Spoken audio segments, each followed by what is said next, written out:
prier. Gardez votre vie. L'ennemi est sur le point de engager en jeûnant et en prier. Pardonne-moi mon péché. Alléluia, et que Dieu vous bénisse et que Dieu vous garde, mes chers frères et sœurs à travers le monde. Encore, je vous souhaite un autre grand bienvenue sur In His Presence, dans sa présence qui on a traduit en anglais, en français, In His Presence. C'est le message diffusé en anglais et en français pour le bien-être de nos frères et sœurs à travers le monde et pour aussi aider les frères et sœurs à grandir et à croître spirituellement dans tous les domaines.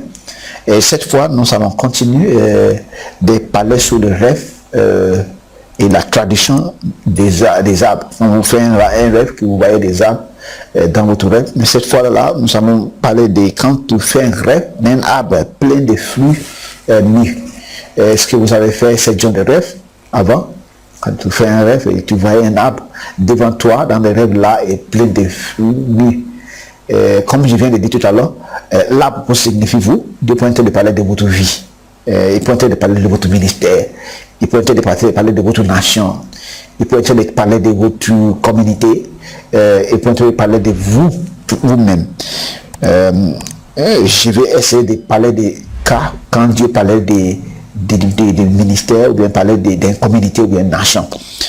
Par exemple, si vous faites un rêve et que vous voyez un arbre plein de fruits, des arbres pleins de fruits, et plusieurs arbres pleins de fruits, et Dieu dit que c'est le moment de récolte. Et c'est le moment de récolte pour l'évangélisation de faire cette communauté. Et ça, c'est juste un cas. Nous allons parler de cela dans un autre épisode. Mais cette fois-là, quand tu vois un arbre plein de fruits nus, pas seulement plein de fruits, mais fruits nus, ça signifie votre vie, c'est une vie féconde, une vie qui est féconde.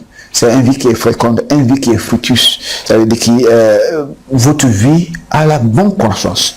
Le deuxième, c'est des projets fructueux et productifs.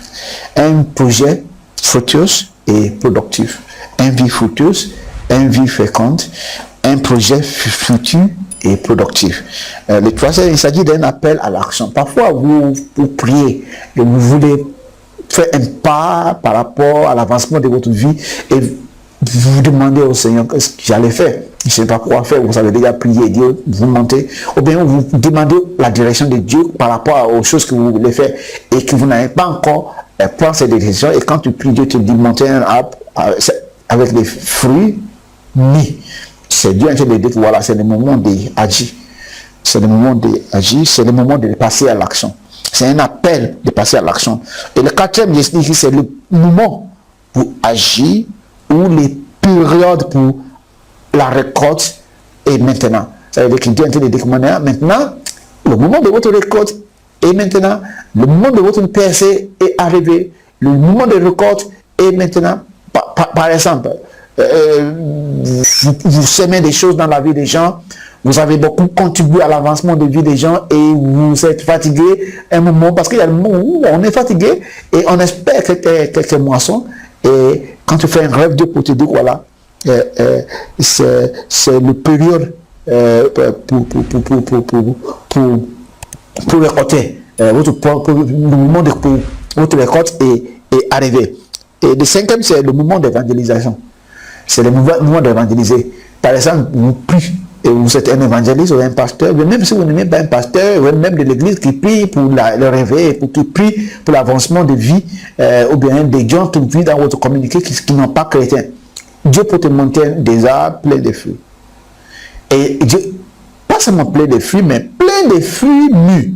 Ça veut dire que Dieu te dit écoute, c'est le moment d'évangéliser. Cet arbre-là, ils sont nus. Cette communauté est nue pour le récolte. Cette communauté est réunie pour le récolte. Voici, il va évangéliser et récolter des hommes pour mon royaume. Alléluia. Des hommes pour mon royaume. C'est pour ça que Jésus-Christ a dit dans le livre de Matthieu, chapitre 15, verset 13, il dit que toute l'arbre qui n'a pas été plantée par l'Éternel sera déracinée. Il parlait des vies qui n'est pas fructueuses. Il parlait des vies qui n'avancent pas. Il parlait des vies. Il comparait les hommes aux arbres dans cette instance. Maintenant, le dernier, c'est un temps pour récolter des fruits de votre travail. Quand tu fais un rêve et que tu vois un arbre plein de fruits nus, Dieu a dit que c'est le moment que vous allez récolter les fruits de votre travail. c'est le moment que vous allez récolter les fruits de votre travail. Je vais répéter ceci encore. Le premier, quand vous faites un rêve d'un arbre plein de fruits mûrs, c'est un vie féconde, c'est un projet futur et productif. C'est aussi un vie futur. Il s'agit d'un appel à l'action. C'est le moment d'agir, ou bien le moment de faire un pas. C'est le période pour agir, ou bien c'est le période pour la récolte. Ou bien votre récolte est maintenant, votre récolte de votre vie est maintenant. Et le cinquième, c'est le moment d'évangéliser.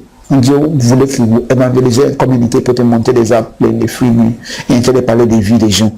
Alléluia. Le dernier, c'est un temps pour récolter des fruits de votre travail. Peut-être vous avez semé dans une entreprise, vous avez semé dans un projet, et Dieu te dit que voilà, c'est le moment. C'est le moment où votre récolte, ils vont bientôt commencer. Alléluia, que Dieu vous garde et que Dieu vous bénisse. N'oubliez pas d'abonner avant de partir. Comme cela, vous cliquez sur le bouton rouge qui est écrit subscribe en anglais. Et comme cela, s'il y a d'autres messages qui viennent, vous pouvez aussi s'en profiter. Vous pouvez aussi être averti. Comme cela, vous pouvez être béni de ce programme. Et si vous voulez mon livre, comme j'avais dit avant, ils sont en bas des links, ils sont en bas de cette vidéo. Vous avez vu le lien en bas de cette vidéo, vous avez vu les plusieurs livres que j'ai écrits. Que Dieu vous garde et que Dieu vous bénisse au nom puissant de Jésus-Christ. Amen.